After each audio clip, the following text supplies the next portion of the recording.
Praise the Lord. திருத்துவ தீர்க்க தரிசன ஊழியத்தின் சார்பாக உங்கள் யாவரையும் அன்புடன் வாழ்த்துகிறோம், வரவேற்கிறோம். இந்த ஜூன் மாதத்திற்காக ஆண்டவர் நமக்கு கொடுத்த வாக்குத்தத்தம் தடைகளை நீக்கி போடுகிறவர். இந்த வார்த்தையை குறித்து இந்த மாதத்தின் துவக்கத்தில் இருந்தே நாம் ஒவ்வொரு நாளும் தியானித்துக் கொண்டிருக்கிறோம். இன்றைக்கும் அதிலிருந்து ஆண்டவர் சில வார்த்தைகளை நம்மோடு பேசுவாராக. மீகாவின் புஸ்தகம் 2ஆம் அதிகாரம் 13ஆம் வசனத்தை நாம் வாசிக்க கேட்போம். தடைகளை நீக்கி போடுகிறவர் அவர்களுக்கு முன்பாக நடந்து போகிறார். அவர்கள் தடைகளை நீக்கி வாசலால் உட்பிரவேசித்து கடந்து போவார்கள் என்ற வார்த்தையை நாம் பார்க்க போகிறோம். பிரியமானவர்களே, இந்த ஜூன் மாதத்துல ஆண்டவர் நமக்கு நம்முடைய வாழ்க்கையில் இருக்கிற அநேக தடைகளை நீக்கி கொண்டிருக்கிறார். நாம் தொடர்ந்து இந்த வசனத்தை தியானித்துக் கொண்டிருக்கிறோம். உங்கள் வாழ்க்கையிலே தேவன் தடைகளை நீக்கி போடுவதை நீங்கள் உணர்ந்து கொண்டு இருப்பீர்கள் என்று நான் நம்புகிறேன். இன்றைக்கு எந்த ஒரு செயல்களை நாம் தொடங்கினாலும் சில நேரங்கள்ல அந்த செயல்கள் நன்றாக நடந்து வெற்றி அடைகிறது. சில பேர் சில வீட்டை கட்ட துவங்குகிறார்கள். அந்த வீட்டை கட்ட ஆரம்பித்ததிலிருந்து அது நன்கு வளர்ச்சி பெற்று அது பிரதிஷ்டை பண்ணி குடியேறி அதிலே வாழும்படியாக ஒரு பாக்கியம் கிடைக்கிறது. சில பேர் கட்ட துவங்குகிறார்கள், ஆனால் அது இடையிலேயே அந்த வேலை தடைபட்டு போகிறது. அதற்கு பல காரணங்கள் இருக்கலாம். பண தேவை பற்றாக்குறையாக இருக்கலாம், இல்ல குடும்பத்தில் ஏதாவது அசம்பாவிதங்கள் நடைபெறுவதனால இருக்கலாம். சில பேர் படிப்பை தொடங்குகிறார்கள், சில பேர் அந்த படிப்பை தொடர்ந்து படிக்க முடியாமல் தடைபட்டு போகிறது. சில நேரங்கள் சில வேலைகளை துவங்குகிறோம், அந்த பிஸ்னஸ் நல்லா வளர்ந்து நிறைய ஒரு பிஸ்னஸா தொடங்கி அது பல பிஸ்னஸா பெருகுது. சில பேருக்கு சில வாழ்க்கையில அந்த பிஸ்னஸ் அப்படியே முடங்கி போய் அதனால் மனம் உடைந்து போகிறார்கள், அந்த குடும்பமே உடைந்து போகிறது. அப்படியானால் ஒரு சில காரியங்கள் தொடர்ந்து நடைபெற்று வெற்றி பெறுகிறது. சில பேருக்கு அது இடையிலேயே ஏதோ ஒரு காரணத்தின் நிமித்தமாக தடைபட்டு போகிறது. எல்லாருடைய வாழ்க்கையிலயும் ஆரம்பம் நல்லா தான் இருக்குது, ஆனா முடிவு எப்படி இருக்குன்னு தான் நம்ம பார்க்கணும். அந்த முடிவுல மகிமையாக அது இருக்க வேண்டும். தடையில்லாமல் போகும்போது அது வெற்றி அடைகிறது. ஒரு குழந்தை, சில நேரங்கள்ல குழந்தை கூட பார்க்கிறோம், அது தாயின் வயிற்றில் உருவாகி ஒரு 5 மாதங்கள் வளர்ந்து 7 மாதங்கள் வளர்ந்து கூட சிதைந்து போகிற காரியங்களையும் நாம் பார்க்கிறோம். அப்படியானால் இன்றைக்கு நம்முடைய வாழ்க்கையில எதெல்லாம் வளர்ந்து இடையில தடைபட்டு கிடக்கிறதோ, அது முன்னேறி செயல்பட்டு நிறைவு பெற முடியாதபடிக்கு கிடப்புல கிடக்கிறதோ, அந்த காரியத்துல ஆண்டவர் இந்த மாதத்துல உங்களுக்கு வெற்றி தர வேண்டும் என்று விரும்புகிறார். அந்த காரியங்களை அதுல என்ன தடை இருக்கிறதோ அந்த தடைகளை நீக்கி ஆண்டவர் உங்களுக்கு ஜெயத்தை தர வேண்டும் என்று விரும்புகிறார். நாம் ஒரு வேதத்துல ஒரு வசனத்தை நாம் பார்ப்போம். சகரியாவின் புஸ்தகம் 4ஆம் அதிகாரம் 6ஆம் வசனம். சகரியா 4:6. அதுல நாம் பார்க்கிறோம், பலத்தினாலும் அல்ல பராக்கிரமத்தினாலும் அல்ல, என்னுடைய ஆவியினாலேயே ஆகும். ஹல்லேலூயா. பலத்தினாலும் அல்ல பராக்கிரமத்தினாலும் அல்ல, தேவனுடைய ஆவியினாலே எல்லாம் ஆகும். வேதத்துல எஸ்ரா 3-4 ஆகிய அதிகாரங்கள்ல ஒரு சம்பவம் சொல்லப்பட்டிருக்கிறது. நான் அதை உங்களுக்கு சுருக்கமாக சொல்கிறேன். யூதர்கள் தேவனுக்கு விரோதமாக பாவம் செய்தபடியினாலே பாபிலோனுக்கு அவர்களை சிறையாக ஆண்டவர் ஒப்பு கொடுத்தார். அங்கே அவர்கள் 70 ஆண்டு காலங்களாக சிறைப்பட்டு அடிமைகளாய் வாழ்ந்து கொண்டிருந்தார்கள். நேபுகாத்நேச்சார் எல்லாரையும் அடிமைகளாய் பிடித்து கொண்டு எருசலேம் தேவாலயத்தை எல்லாம் இடித்து தரைமட்டமாக்கி ஒன்றுமில்லாமல் ஆக்கி போட்டு விட்டார். 70 ஆண்டுகள் கழித்து அவர்கள் மீண்டும் எருசலேமுக்கு திரும்பி வரும் பொழுது அவர்கள் தங்கள் தேசத்தை பார்த்து, ஆலயமெல்லாம் இடிபட்டு கிடப்பதை பார்த்து, அவர்கள் எல்லாம் திரும்பவும் அந்த ஆலயத்தை நாம் கட்ட வேண்டும் என்று சொல்லி அவர்கள் ஒருமனப்பட்டவர்களாய் கட்ட ஆரம்பித்தார்கள். செருபாபேல் அதற்கு தலைமை ஏற்று அந்த ஆலயத்தை கட்டும்படியாக அவர்கள் எல்லாரும் முன்னேறி அந்த வேலையை துவங்கி அஸ்திபாரம் எல்லாம் போட்டாங்க. அது வரைக்கும் அந்த வேலை நன்றாக நடைபெற்று கொண்டிருந்தது. அப்பொழுது அவர்களுடைய சத்துருக்கள் ஆகிய சமாரியர்கள் எல்லாரும் வந்து, நாங்களும் இந்த வேலையில பங்கு பெறுவோம், நாங்களும் சேர்ந்து கட்டுவோம், எங்களையும் நீங்க சேர்க்கணும் அப்படின்னு சொல்லி கேட்கும் பொழுது அதற்கு செருபாபேலும் அவன் ஜனங்களும் மறுத்து விட்டார்கள். ஆகவே அவர்கள் ஆலயத்தை கட்ட விடாமல் தடை செய்தார்கள். ஒரு பணி நல்ல நடைபெற்று துவங்கி சந்தோஷமா எல்லாரும் சேர்ந்து, ஏன்னா 70 வருஷம் ஒண்ணுமே இல்லாம கிடப்புல கடந்த காரியத்தை எடுத்து தேவனுடைய ஆலயத்தை கட்டணும்னு சந்தோஷமா எல்லாரும் மனமுவந்து வந்து செய்யும் பொழுது அந்த வேலையை தடுப்பதற்கு ஒரு சில கூட்டத்தார் எழும்பி வந்தார்கள். பார்ப்போம். அது எஸ்ரா 4ஆம் அதிகாரம் 4ஆம் வசனத்துல சொல்லப்பட்டிருக்கிறது, ஜனங்களின் கைகளை தளர பண்ணினார்கள் என்று. அதாவது அவர்களுடைய மனதை சோர்வடைய வச்சாங்க. இன்னைக்கு பாருங்க, நிறைய விஷயங்களை நம்ம தொடங்கும் பொழுது எல்லாருக்கும் அதுல சந்தோஷம் இருக்காது. சில பேர் வந்து நல்லா இருக்கு, நீங்க நல்லா பண்றீங்க, நல்லா செய்யுங்கன்னு சொல்லி என்கரேஜ் பண்ணுவாங்க. ஆனா எல்லாருமே அப்படி சொல்ல மாட்டாங்க. சில பேர் வந்து இது என்ன, இதுல அது அப்படி இருக்கு, இது இப்படி இருக்குன்னு குறை சொல்லுவாங்க. நம்ம மனசு உடனே என்ன பண்ணோம்னா தளர்ந்து போகும். ஒருவேளை நல்லா இல்லையோ, நம்ம செய்யறது சரியில்லையோ, நமக்குள்ளேயே ஒரு மனசோர்வு வந்துடும். இப்படி இந்த ஜனங்கள் என்னென்ன சொல்லி இந்த வேலையை தடை செய்ய முடியுமோ அப்படி எல்லாம் தடை செய்தார்கள். அவங்கள ரொம்ப கஷ்டப்படுத்தினாங்க, பயப்படுத்தினாங்க, பயமுறுத்தினாங்க. அவங்களுக்கு ஆலோசனைக்காரர்களுக்கெல்லாம் கைக்கூலி கொடுத்து எப்படி எப்படி இந்த வேலைகளை தடை செய்ய முடியுமோ அந்த அளவுக்கு நெருக்கி தடை செஞ்சாங்க. பின்பு பார்த்தா ராஜாவுக்கு ஒரு மனுவும் எழுதி இந்த வேலையை தடை செஞ்சிடணும், இதை கெட்டவே விடக்கூடாதுன்னு சொல்லி எல்லாருமா சேர்ந்து பயமுறுத்தி இந்த வேலைக்கு ஒரு முற்றுப்புள்ளி வச்சிடணும், இதை முழுமை பெற விடவே கூடாது என்று சொல்லி அவர்கள் தடை செய்தார்கள். அப்போ அவங்க எல்லாம் சேர்ந்து ராஜாவுக்கு லெட்டர் எழுதும் போது ஒரு வார்த்தை சொல்றாங்க, ராஜாவோட சாப்பாட்டை நம்ம சாப்பிட்டுருக்கோம், ராஜாவோட உப்பை சாப்பிட்டுருக்கோம், நம்ம கொஞ்சம் நன்றியோட இருக்கணும், நம்ம ராஜாவுக்கு நஷ்டம் வர விட்டுறக்கூடாதுன்னு சொல்லி அவங்க இந்த வேலையை செய்ய ஆரம்பிக்கிறாங்க. ஆக்சுவலா அவங்களுக்கு உண்மையிலேயே ராஜாவுக்கு நம்ம உண்மையா இருக்கணும், ராஜாவுக்கு சாப்பிட்டதுக்கு நன்றியா இருக்கணுங்கிற நல்ல எண்ணத்துல அவங்க செய்யல. இவங்க வேலையை எப்படி தடை செய்யணும் அதுக்கு தான் அவங்க எல்லாரும் ஒண்ணு சேர்ந்து கை கோர்த்து அவங்களுக்கு வசதிக்கு என்னென்ன சொல்லணுமோ சொல்லி லெட்டர் எழுதி அதை தடை செய்யும்படியாக அனுப்பினாங்க. அப்போ இவங்க எல்லாருக்கும் ஒரு மன கஷ்டம் வரத்தனை செய்யும். இன்னைக்கு அதே போல அவர்களுக்கும் அந்த மன கஷ்டம் வரும் பொழுது ஆண்டவர் ஒவ்வொரு தீர்க்கதரிசிகள் மூலமாக அவர்களுக்கு வாக்குத்தத்தங்களை கொடுத்து அவர்களை உற்சாகப்படுத்தி அவர்களை திடன் கொள்ளும்படி செய்து அந்த வேலையை நடத்தி கொண்டு வந்தார்.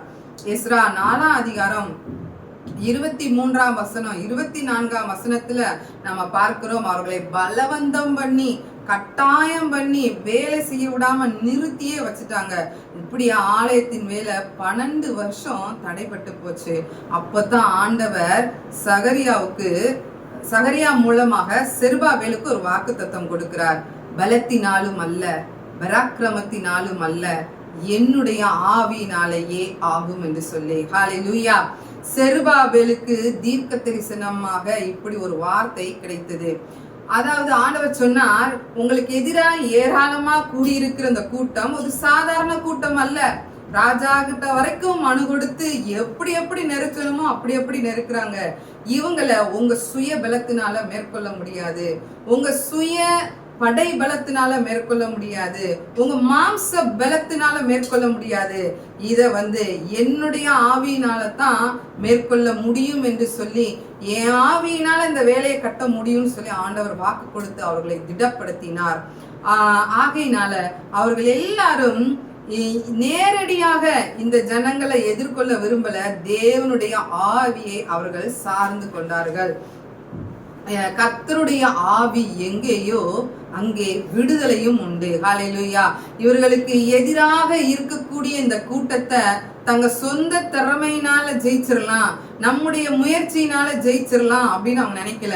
அவங்களும் போய் கேஸ் இன்னைக்கு உள்ள காலத்துல எல்லாரும் கேஸ் போடுறாங்க இல்லையா, அது மாதிரி ஸ்டே ஆர்டர் வாங்குறாங்க இல்லையா, அத மாதிரி அவங்க போய் பண்ணும்போது நானும் பதிலுக்கு கேஸ் போடுவேன், நீ 10 ஆளை கூட்டிட்டு வந்தா நான் 100 ஆளை கூட்டிட்டு வரேன், வா மோதி பார்ப்போம்னு சொல்லி ஒருத்தருக்கு ஒருத்தர் போட்டி போடல, மாம்ச பலத்தை காமிக்கலாங்க, அவங்களோட பட பலத்தை காமிக்கல, அதிகார பலத்தை காமிக்கல, மாறாக தேவனுடைய ஆவியை தங்களுடைய பலமாக கொண்டு இந்த தடைகளை எல்லாவற்றையும் அவர்கள் ஜெயித்தார்கள். இன்றைக்கு உங்க வாழ்க்கையில எந்தெந்த கிரியைகள் தடை செய்கிறதோ, உங்களுடைய வளர்ச்சியை, நீங்கள் எடுக்கிற முயற்சியை எதெல்லாம் தடை செய்கிறதோ அது எல்லாவற்றையும் இன்னைக்கு தேவனுடைய ஆவியினாலேயே மேற்கொள்ள முடியும். நீங்க நிறைய நேரம் நினைக்கலாம், நான் படிச்சிருக்கேன், என் படிப்பை வச்சு நான் ஜெயிச்சிருவேன், எனக்கு பணம் இருக்கு, எனக்கு ஆள்பலம் இருக்கு, எனக்கு பேக்ரவுண்ட் இருக்கு, நான் இப்ப நினைச்சா இப்படி நான் ஒரு போன் போட்டா இத்தனை பேர் வருவாங்கன்னு சொல்லி நீங்க நினைக்கலாம். ஆனா அந்த பலத்தினால ஜெயிக்கவே முடியாது. உங்களுடைய திறமையினால, உங்க மாம்ச பலத்தினால ஜெயிக்க முடியாத காரியங்களை எல்லாம் இன்னைக்கு ஆவியானவர் ஜெயித்து தர வல்லமை உள்ளவராக இருக்கிறார். நிறைய நேரம் சொல்லுவோம், பிள்ளைங்க கீழ்ப்படிய மாட்டாங்க, பிள்ளைங்களுக்கு சொன்னா புரியாது, அவங்களுக்கு எவ்வளவோ நம்ம சொன்னாலும் கேட்காத, கீழ்ப்படியாத, அடங்காத பிள்ளைகள் எல்லாத்தையும் தேவனுடைய ஆவியினாலேயே சரி செய்ய முடியும். உங்களுடைய கணவர் குடிகார கணவராக இருக்கலாம், நல்ல சம்பாதிச்சு குடும்பத்தை காப்பாற்றக்கூடிய பொறுப்பு இல்லாத கணவராக இருக்கலாம். நீங்க எவ்வளவோ சொல்லி பார்த்திருக்கலாம், சண்டை போட்டு பார்த்திருக்கலாம், அதனால சாதிக்க முடியாத காரியத்தை இன்னைக்கு தேவனுடைய கரத்துல கொடுங்க. கர்த்தருடைய ஆவியானவர் அந்த காரியத்தை உங்களுக்கு செஞ்சு முடிப்பாரு. உங்களால படிக்க முடியலையா, நீங்க நினைச்ச காரியத்தை சாதிக்க முடியலையா, தேவனுடைய ஆவியானவருடைய கரத்துல கொடுத்தீங்கன்னா அது எல்லாவற்றையும் ஆவியானவர் உங்களுக்கு செய்து தர வல்லமை உள்ளவராக இருக்கிறார். எந்த பிரச்சனைகள் இருக்கு, கடன் பிரச்சனைகள், தீராத கடன் பிரச்சனைகளை ஆவியானவர் இந்த மாதத்துல உங்களுக்கு தீர்த்து வைப்பார். முடிக்க முடியாத கோர்ட்டு கேஸ்ன்னு அலைகிற பிரச்சனைகள், கிடப்புல கிடக்கிற பிரச்சனைகள், சில நேரம் வீடு கட்டி அதை கட்டவே முடியாம அப்படியே கிடப்புல கிடக்குது இல்ல, அந்த காரியங்களை இன்னைக்கு ஆவியானவர் கையில ஒப்பு கொடுங்க. ஆவியானவர் அதை உங்களுக்கு முழுமை பெற செய்வார். ஆவியானவர் அதை நடத்தி தருவார். பிரிந்து இருக்கிற குடும்பங்களை ஆவியானவருடைய கரத்துல கொடுங்க. ஆவியானவர் ஒன்று சேர்த்து தர முடியும். உங்க மருமகனோ உங்க மருமகளோ ஒன்று சேர்ந்து வாழ முடியாம அவங்க எத்தனையோ பேர்கிட்ட நீங்க சொல்லி ஆலோசனை சொல்லி எத்தனையோ பஞ்சாயத்து வச்சு தீர்க்க முடியாத பிரச்சனைகளாக இருந்தாலும் அதை ஆவியானவர் இந்த மாதத்துல தீர்த்து வைப்பார். பிரிந்தவர்களை ஒன்று சேர்த்து ஆண்டவர் வைப்பார். இன்றைக்கு நீங்க செய்ய வேண்டிய காரியம், ஆவியானவருக்கு முதலிடம் கொடுங்க. உங்களுடைய சொந்த முயற்சியெல்லாம் விட்டுருங்க. உங்க சுய முயற்சி, மாம்ச பலம் ஒண்ணுக்குமே உதவாது. தேவனுடைய பலத்தினால எல்லாம் ஆகும். அல்லேலூயா. தேவனுடைய ஆவிக்கு முன்பதாக எதிர்த்து நிற்கக்கூடிய ஒரு மனுஷனும் கிடையாது, ஒரு மனுஷி கிடையாது, ஒரு வல்லமை கிடையாது, ஒரு அதிகாரம் கிடையவே கிடையாது. அவருக்கு முன்பதாக எல்லாம் பணிந்தே ஆக வேண்டும். பிசாசு கூட ஆண்டவருக்கு முன்பதாக எதிர்த்து நிற்க முடியாது. தேவனுடைய வல்லமையை இன்னைக்கு நீங்கள் தரித்து கொள்ளுங்க. தேவனுடைய வல்லமையை, பரிசுத்த ஆவியின் வல்லமையினாலே நீங்கள் நிரப்பப்பட்டால், பரிசுத்த ஆவியினாலே நீங்கள் சகலத்தையும் சாதிக்க முடியும். அந்த ஆவியானவர் இன்றைக்கு உங்களுக்கு வாக்கு கொடுக்கிறார். உங்களுக்கு முன்னே போய் எல்லா தடைகளையும் நீக்கி உங்க காரியத்தை அவர் ஜெயமாக மாற்றி தர வல்லவராயிருக்கிறார். எஸ்ரா 6ஆம் அதிகாரம் 15, 16 ஆகிய வசனங்கள்ல நம்ம பார்க்கிறோம்.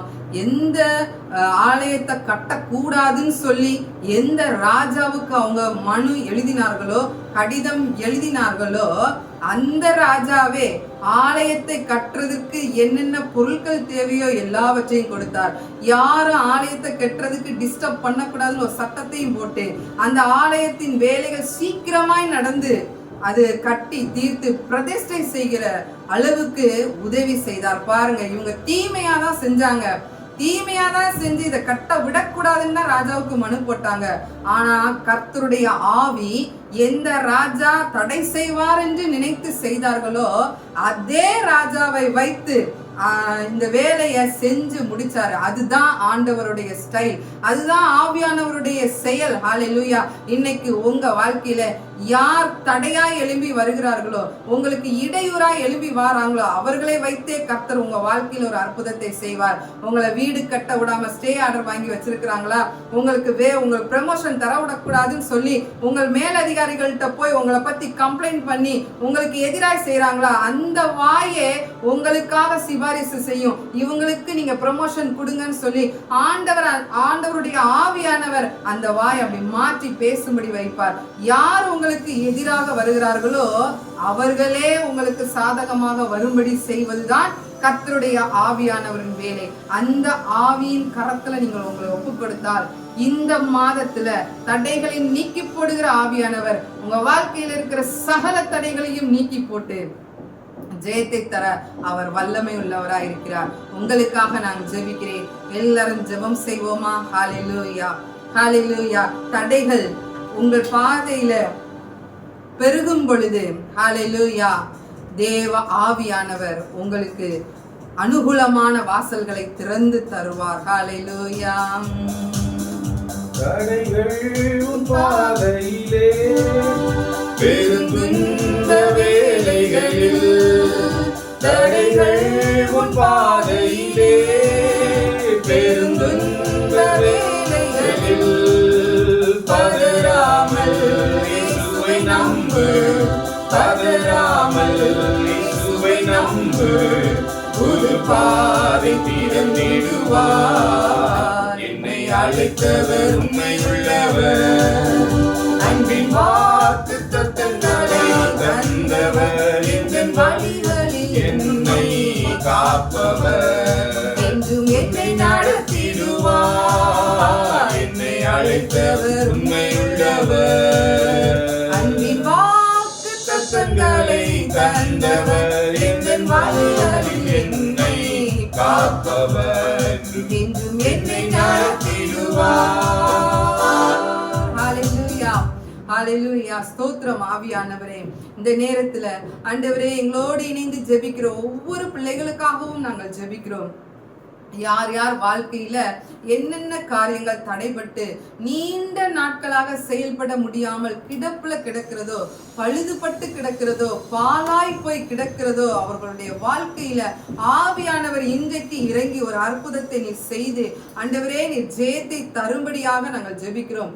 நீண்ட நாட்களாக கட்ட ஆரம்பித்து ஆண்டவரே வீடு கட்ட முடியாமல் இடையிலே நின்று கொண்டிருக்கிற கட்டட பணிகள் மீண்டும் இயேசுவின் நாமத்தினால தொடங்குவதாக. ஆண்டவரே படிப்பை இடையிலே நிறுத்தி படிக்க முடியாமல் இருக்கிற பிள்ளைகளுடைய வாழ்க்கையில கர்த்தருடைய ஆவியானவர் செயல்பட்டு படிப்பை தொடர்வதற்கு நீர் கிருபை தருவீராக. ஆண்டவரே பிரிந்திருக்கிற குடும்பங்கள் ஒன்று சேருவதற்கு ஆவியானவர் கிருபை தருவீராக. ஏசப்பா, யார் யாரெல்லாம் இந்த நேரத்தில் இந்த எங்களோடு இணைந்து ஜெபிக்கிறார்களோ அவர்களுடைய வாழ்க்கையில ஆண்டவரே என்னென்ன தடைகள் இருக்கிறதோ எல்லாவற்றையும் நீர் நீக்குங்க. யார் யார் விரோதமாய் எழும்பி சொத்துக்களை தரவிடாமல், இவர்களுக்கு வரவேண்டிய ஆசீர்வாதங்கள் வரவிடாமல் ஆண்டவரே தடை செய்கிறார்களோ, ப்ரமோஷன் வர விடாதபடிக்கு தடை செய்கிறார்களோ, அவர்களுடைய வாழ்க்கையில ஆண்டவரே நீர் ஒரு அற்புதத்தை செய்யும்படியாக ஜெபிக்கிறோம். உங்க ஆவியை நீர் அனுப்புவீராக ஆண்டவரே. ஆண்டவரே, பிரிந்திருக்கிற குடும்பங்கள் ஒன்று சேரட்டும் ஆவியானவரே. நீர் அற்புதங்களை செய்யும்படியாக நாங்கள் ஜெபிக்கிறோம் கர்த்தாவே. ஆண்டவரே, யார் எந்த காரணத்தை காட்டி ஆண்டவரே அவர்களை பகைக்கிறார்களோ, விரோதிக்கிறார்களோ, தடை செய்கிறார்களோ, அதே ஜனங்கள் ஆண்டவரே இந்த பிள்ளைகளுக்கு ஆதரவாய் வரும்படிக்கு நாங்கள் ஜெபிக்கிறோம் கர்த்தாவே. இந்த ஜூன் மாதத்துல நீர் தடைகளை நீக்கி போடுவேன் என்று வாக்கு கொடுத்திருக்கிறேன். அவர்கள் வாழ்க்கையில் இருக்கிற எல்லா பகுதிகளில் இருக்கிற தடைகளும் நீங்கும்படிக்காக நாங்கள் ஜெபிக்கிறோம் ராஜா. ஆண்டவரே, எல்லா மக்களுக்கும் இந்த மாதத்துல ஒரு பெரிய அற்புதத்தை நீர் செய்து தடைகள் நீங்கி ஆண்டவரே அவர்கள் வெற்றியுள்ள ஒரு வாழ்க்கை வாழ்வதற்கு ஆவியானவர் கிருபை தரும்படியாக நாங்கள் ஜெபிக்கிறோம். தொடர்ந்து ஆசீர்வதித்து வழி நடத்துங்க. இயேசுவின் நாமத்தில் ஜெபிக்கிறோம் பிதாவே. ஆமென், ஆமென். Praise the Lord.